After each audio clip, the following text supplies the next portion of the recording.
1 kilometre. Hotel भी है जी यहाँ पे, ये देखें जी, यहाँ से 1 किलोमीटर आगे है जी रकबा। अस्सलाम वालेकुम जी, आज की इस वीडियो में हम जा रहे हैं रोही चोलिस्तान, जहाँ पर आपको हम 700 एकड़ रकबा दिखाते हैं जो कि लीज के लिए दस्तियाब है, मतलब ठेके के लिए दस्तियाब है। यहाँ पर जो ठेका मांगा जा रहा है वो 19,000 है, बार्गेनिंग हो जाएगी। पानी का जो वसाइल है वो कुछ ट्यूबवेल लगे हुए हैं, कुछ टर्बाइनें लगी हुई हैं। जो सोमा है वो यहाँ पे तकरीबन 20 से 25 फुट पर है। और इसके अलावा अगर पानी की बात की जाए तो वो ज़्यादा कड़वा भी नहीं है, मीठा भी नहीं है। बाकी यहाँ पे जो ठेका है वो तकरीबन आधे से ज़्यादा आपको कैश करना पड़ेगा, बाकी क्रेडिट हो जाएगा 6 माह का। 1 साल के लिए, 2 साल के लिए रकबा आपको मिल जाएगा। चलते हैं चोलिस्तान, वहाँ पे आपको किसानों से भी मिलवाते हैं, रकबे भी दिखाते हैं और A to Z जो मालूमात है वो भी देते हैं। और बराए मेहरबानी प्लीज़ सिर्फ वही भाई कॉल करें जिनको रकबे की ज़रूरत है। बाकी इस वीडियो में सारी मालूमात है, प्लीज़ आपने वीडियो पूरी देख लेनी है। तो नंबर ऊपर दिया गया है, चलते हैं रकबे की तरफ। ये है जी वो रकबे की लोकेशन। और ये जो चौक है, टी चौक इसको कहते हैं, इससे 3 बल्कि 4 सड़कें निकलती हैं। एक सड़क यहाँ से निकल रही है लियाकतपुर की तरफ। लियाकतपुर यहाँ से कितने किलोमीटर है जी? 10 किलोमीटर। 10 किलोमीटर है जी दूर। और इस तरह आप कह रहे हैं कि लियाकतपुर शहर से ये जो रकबा है ये सिर्फ 12 किलोमीटर दूर है। दूसरा ये वाला जो रोड इस तरफ जा रहा है, जिस तरफ आप मेरी उंगली देख रहे हैं, ये किला ड्रावर की तरफ जा रही है। यहाँ से किला ड्रावर कितने किलोमीटर है जी? 12 किलोमीटर। 12 किलोमीटर। तीसरा रोड ये जिस रोड की तरफ से हम आए हैं ये रकबे वाला रोड है। आगे 3 किलोमीटर बाद रकबा है और आगे अजीम वाला टोबा है। और ये चौथा रोड है जो कि शाही वाले की तरफ जा रहा है। जब आप बहावलपुर या अहमदपुर की तरफ जाएंगे तो यहाँ से शाही वाला तकरीबन हो जाएगा 30 किलोमीटर के राउंड अबाउट जी, 30 तकरीबन 30 किलोमीटर। और शाही वाले से जो अहमदपुर है वो 20 किलोमीटर। तो यहाँ से अहमदपुर 50 किलोमीटर, बहावलपुर शहर 90 किलोमीटर, लियाकतपुर 10 किलोमीटर। तो ये रकबे की जो लोकेशन है, यहाँ से आप रकबा तकरीबन 2 किलोमीटर रह के आप ये साइडों पर देखें मुख्तलिफ फसलें काश्त हैं। ज़ेरे ज़मीन यहाँ पे जो पानी है वो ठीक है, आप पी भी सकते हैं, बहुत ज़्यादा कड़वा भी नहीं है और बहुत ज़्यादा मीठा भी नहीं है। यहाँ पर अगर आप हमारी इस राइट साइड पर देखें तो कॉटन की क्रॉप है और इस साइड पर आप देखें तो दूर दूर तक रकबे जो हैं वो अगली क्रॉप के लिए रेडी हैं। मुख्तलिफ क्रॉप यहाँ पे लगती हैं, ख़ास तौर पे यहाँ पे 2 फसलें काश्त होती हैं, सरसों और गंदम की। इसके अलावा गर्मियों की फसलें यहाँ पे कम काश्त होती हैं, बहुत थोड़े काश्तकार हैं जो कपास, तिल या दूसरी फसलें काश्त करें। इसके अलावा रोड ग्रास यहाँ पे बड़े पैमाने के ऊपर अब काश्त हो रहा है। ये आप सामने देखें तो ये ज़मीन तैयार हो रही है। आप ये नहीं पता कि इन्होंने कौन सी फसल काश्त करनी है। इनकी अगर हम बात करें तो सामने आप देखें यहाँ पे काफ़ी सारे रकबे यहाँ पे लीज आउट हो चुके हैं। रकबे तकरीबन तैयार हुए पड़े हैं और कुछ रकबे अभी खाली भी पड़े हैं जो कि अभी लीज होने वाले हैं, वो ठेके पे नहीं गए। तो आगे चलते हैं। और ये है जी असल रोही चोलिस्तान, जहाँ पे मिक्स चीज़ें हैं। ये देखें इस साइड पे ये रकबा सारा तैयार हुआ पड़ा है, इस साइड पे अभी खाली पड़ा हुआ है, कहीं पे रेत के टीले हैं। लेकिन ये है कि यहाँ पर नेटवर्क आता है, सिग्नल आते हैं, पक्के रोड हैं और छोटे छोटे अड्डे हैं यहाँ पे, जहाँ पे आपको मुख्तलिफ चीज़ें जो कि एग्रीकल्चर के लिए ज़रूरत होती हैं, जैसे कि आप कह सकते हैं कि पेट्रोल पंप वगैरह, वो सामने अब आगे पेट्रोल पंप आ जाएगा। इसके अलावा फ़िश फार्मिंग यहाँ पे बहुत ज़्यादा है। इस साइड पे अगर आपको दिखाएं तो ये फ़िश फार्मिंग है सारी।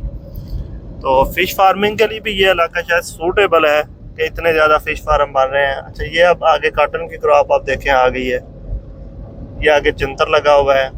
तो मुख्तलिफ हैं जी यहाँ पे। और आगे वो सामने आपको पेट्रोल पंप भी दिखाते हैं। ये अगर आप सामने देखें तो इस काश्तकार ने ये अपने रकबे में रेत डाल रहे हैं शायद, जी हाँ। और अब यहाँ से कितने किलोमीटर आगे है जी रकबा, कितने किलोमीटर आगे है ये देखें जी? 1 किलोमीटर। होटल भी है जी यहाँ पे, ये देखें जी, यहाँ से 1 किलोमीटर आगे है जी रकबा। ये देखें ये रोड ग्रास है जी सारा। और बाकी आगे दिखाते हैं आपको। ये अब हम रकबे की तरफ मुड़ने लगे हैं।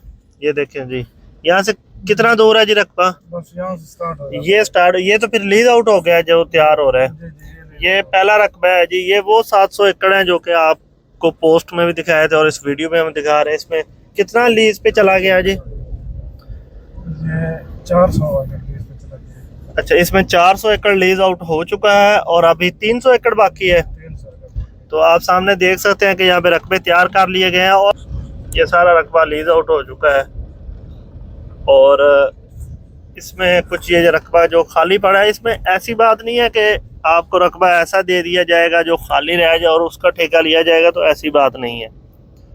तो बाकी ये आप देखें इस साइड पे ये सारा जो पहला 300 एकड़ है वो लीज आउट हो चुका है। तो आगे चलते हैं, आपको अगला दिखाते हैं जो कि अभी लीज पर चढ़ना है। ये रकबा दिखा रहे हैं जी आपको। वैसे तो ये रकबा बहुत वसी और रीस है, 300-400 एकड़ तो दिखाना काफ़ी मुश्किल है, लेकिन अगर आप ये नीचे देखें तो ये पिछले साल यहाँ पे गंदम जो काश्त थी उसकी बाकियात है। पक्का रकबा है जी सारा, कहीं पे कुछ थोड़ा बहुत रेतला या कच्चे वाट आ जाए तो एक अलग बात है। और बाकी सारा रकबा लेदर शुदा है। जितना भी रकबा है सब के ऊपर ट्यूबवेल्स या टर्बाइनें लगी हुई हैं। बाकी सोलर का या ट्रैक्टर पे चलाना है वो जिसने लेना है वो उसकी अपनी सर दर्द है। तो ये देख लें जी, बाकी ये दूर दूर तक जहाँ तक निगाह जा रही है ये रकबा है। इस रकबे से तकरीबन 2.5 किलोमीटर या 3 किलोमीटर दूर जो है वो आपको पेट्रोल पंप भी मिल जाएगा, आपको होटल भी मिल जाएगा, वहाँ पे पंचर की दुकानें भी हैं, सारा कुछ है। और इस रकबे से तकरीबन 1.5 किलोमीटर दूर जो है वो पक्की सड़क है। और यहाँ से लेके अगर आप बहावलपुर जाते हैं तकरीबन 100 किलोमीटर सफ़र बनता है। और अहमदपुर यहाँ से तकरीबन, मैं एक अंदाजे के साथ कह रहा हूँ, तकरीबन कोई 65 से 70 किलोमीटर सफ़र बनता है। इस तरह के रकबा है। कहीं पे रकबे बहुत ज़्यादा अच्छे हैं, कहीं पे थोड़े एवरेज आ जाते हैं। बाकी ओवरऑल रकबे ठीक है। यहाँ पे पिछले साल आप देख सकते हैं कि यहाँ पर गंदम की काश्त हुई है, तो मुख्तलिफ काश्त होती रही है यहाँ पे। कुछ किसान गंदम लगाते हैं, कुछ सरसों लगाते हैं और कुछ जो है वो और कोई फसल लगा लेते हैं। हर किसी की अपनी समझ है जी। बाकी आपको ट्यूबवेल दिखाते हैं। ये देखें यहाँ पे आपको एक ट्यूबवेल दिखा रहे हैं और ये आप अगर उसका खूह देखें तो थोड़ा ही है, ये बिल्कुल इतना ज़्यादा नहीं है। कितने फुट है जी? 18 फुट। यहाँ पे तकरीबन हाँ 20 कह लें, 20, 22, 25 फुट से ज़्यादा शायद यहाँ पे सोमा नहीं है। अच्छा 18 फुट। अच्छा अच्छा, ये तकरीबन जी 18 फुट है। वे कितनी प्लेटा लाइया है जी? इतने 16 प्लेटा। तो कितनी 5 इंची? अच्छा अच्छा, पानी दा पानी है तकरीबन जी। आ देखो 16 प्लेटा दे उत्ते ते किन्ना को पीछा कर जांदा एक दिन च? हाले तुसी नहीं कीता? हुण नवीं लगी कम से कम 4 किलो कर ही जाए। 4 किलो दिहाड़ी दा। फिर ते तुहाडा अगर हर 7वें दिन भी पानी लो 30 किलियां दे 16 प्लेटा। देखो जी 30 किलियां वास्ते सिर्फ 16 प्लेटा दे काम चल रहा है जी। ओवरऑल पानी थल्ले उच्चा। पानी किवें दा? मिठा कौड़ा है? पानी मिठा ना दरमियाना ना कौड़ा है, मतलब ये फसल हो जाएगा है। नमकीन ज्यादा नहीं ना, दरमियाना। अच्छा दरमियाना पानी है जी, अगर पिया जा सकता है। ठीक है जी, ना पानी बहुत कौड़ा ते ना बहुत चंगा है, एवरेज जिहा पानी है। ते बाकी है भाई होरां ने इत्थे रकबा ठेके ते लिया सी। आ वेखो उन्हें पहले पीटर रखा, हुण उन्हें 16 प्लेटा रख लिया ने। ते हाँ जी, रकबा आपको सारा दिखाया जी। यहाँ पर ये है जी बेसिकली रोही चोलिस्तान, और यहाँ पर लोग करोड़ों रुपए बचा के भी जाते हैं। और अगर उनकी किस्मत साथ ना दे या उनका फोकस पूरा ना हो और या उनको तजर्बा पूरा ना हो तो फिर नुकसान भी हो जाता है। बहरहाल ओवरऑल अभी तो गंदम के रेट की वजह से, एग्रीकल्चर क्राइसिस की वजह से जो ठेके हैं वो रिवर्स हुए हैं। बाकी अदरवाइज यहाँ पे एक टाइम पे हाईएस्ट ठेका जो है वो कितने हज़ार पे गया था जी? 35,000 पे सिर्फ एक गंदम की फसल के लिए भी यहाँ पर ठेका हो गया था। लेकिन अभी तो आप देखें ना जी तकरीबन हाफ से भी ज़्यादा जो है ना वो डिक्रीज़ हो गया, कम हो गया है। बाकी जो नंबर आ रहा है स्क्रीन के ऊपर, आप इन भाई से रब्ता कर सकते हैं। ये आगे खुद भी आ जाएंगे, अपने मुंशी को भी भेज देंगे, आपको रकबा भी दिखा देंगे। बाकी इसके अलावा यहाँ पे जब आप रकबा लेंगे तो आप इंशाल्लाह जब आप हमारे साथ रब्ता करेंगे तो आपको यहाँ पे चोलिस्तान की जो मैनेजमेंट है ख़ास तौर पर कि यहाँ पर आपने अच्छी पैदावार किस तरह लेनी है उस बारे में ज़रूर बताएंगे। ज़्यादातर हमारे वो भाई जो कि अपर पंजाब या सेंट्रल पंजाब से आते हैं, तो वहाँ की मैनेजमेंट और चोलिस्तान की मैनेजमेंट जो है वो बहुत ज़्यादा डिफरेंट है। तो इंशाल्लाह मिलेंगे अगली वीडियो में। उम्मीद है आपको हमारी वीडियो पसंद आएगी। अल्लाह हाफ़िज़।